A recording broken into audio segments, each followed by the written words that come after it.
స్వాగత. ಇದೀಗ ముఖ్యాంశాలు. ఇప్పుడు రేపు మళ్ళీ కర్ణాటకకి వెళ్తున్నాం. అక్కడ చింతామణిలో మళ్ళీ కన్నడ సినిమా ఫంక్షన్కి అటెండ్ అవుతున్నాం. అక్కడి నుంచి మళ్ళీ చెన్నై వెళ్తున్నాం. ఇలా ఈ ಸಿನಿಮಾని ತೆಲುಗು ಚಲನಚಿತ್ರ ನಟ ನಂದಮುರಿ ಬಾಲಕೃಷ್ಣ ಅಭಿನಯದ ಅಖಂಡ 2 ಚಲನಚಿತ್ರದ ಟ್ರೈಲರ್ ಬಿಡುಗಡೆ ಸಮಾರಂಭ ಇದೇ ನವೆಂಬರ್ 21 ಶುಕ್ರವಾರ ಸಂಜೆ 5 ಗಂಟೆಗೆ ಚಿಂತಾಮಣಿ ತಾಲೂಕು ಚಿನ್ನಸಂದ್ರದ ಬಳಿಯ SNR ಬ್ರಿಕ್ಸ್ ಬಳಿಯ ಮೈದಾನದಲ್ಲಿ ಬೃಹತ್ ವೇದಿಕೆ ಕಾರ್ಯಕ್ರಮದಲ್ಲಿ ಅಖಂಡ 2 ಚಲನಚಿತ್ರದ ಟ್ರೈಲರ್ ಬಿಡುಗಡೆ ಸಮಾರಂಭವನ್ನು ನವೆಂಬರ್ 21 ಶುಕ್ರವಾರ ಸಂಜೆ 5 ಗಂಟೆಗೆ ಹಮ್ಮಿಕೊಳ್ಳಲಾಗಿದೆ.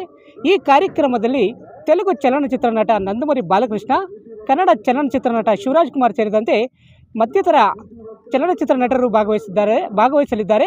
ಈ ಕಾರ್ಯಕ್ರಮದಲ್ಲಿ ಹೆಚ್ಚಿನ ಸಂಖ್ಯೆಯಲ್ಲಿ ನಂದಮುರಿ ಅಭಿಮಾನಿಗಳು ಭಾಗವಹಿಸಿ ಕಾರ್ಯಕ್ರಮವನ್ನು ಯಶಸ್ವಿಗೊಳಿಸುವಂತೆ ನಂದಮುರಿ ಅಭಿಮಾನಿಗಳು ಮನವಿ ಮಾಡಿದ್ದಾರೆ.